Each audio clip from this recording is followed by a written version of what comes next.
G'day friends, Rod Moore here from Moore Art School. Hope you're all doing well. This is a really quick little live stream. I've just finished doing a painting for our Learn to Paint Club, Learn to Paint TV, which will obviously be available for Learn to Paint Club members.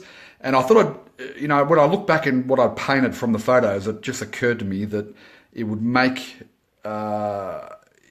be worth me just explaining how I've gone about altering the photos, right? So this is the first photo I took. This is Byron Bay front beach, and it is a beautiful little spot there if you've ever been to Byron Bay. So I took this photo, and it was early in the morning, so it would have been probably 9 a.m, 8 a.m, somewhere around there. Sun wasn't really up, although you can see a little bit of warmth in the horizon there, but the sun's probably over here, rising over on the beach over here kind of thing. So the headland looks all a bit flat and a bit dull, and when you look at the photo, it is a little bit flat and dull. So do you want to paint it just like that, is the question. And I think, when you look at your photos, you want to use them as a reference guide, but don't take them as gospel, is the point that I wanted to make here in this very brief little live stream. Just purely use them as a reference guide. So what I do is I take a number of photos of the scene. So this one here, I like the composition, and I thought I'll use that as the basis of the composition, but I'll just zoom in a little bit, which I'll show you in a moment. And that I took one here showing a bit more close-up of the foliage in here, the clumps of foliage and the shadows and the lighthouse, right? So a little bit of a close-up. So I'll always go and take, and there's a couple of people there on the beach, I'll always go and take a number of photos and I'll put them up on my board here, and I'll use them as a reference point, not as the gospel, if you know what I mean. Like, I don't become a slave to the photos. What I want to do is create a piece of artwork with the photos as a reference. So in these two photos, you can see the color is quite dull and a bit washed out, and the camera never really captures things quite right.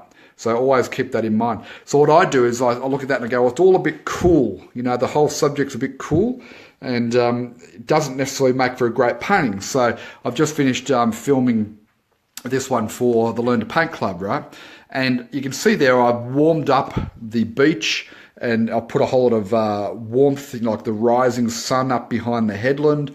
I've intensified the colour of the foliage. I've made the waves and water a lot greener. Why? To tie it in with the foliage.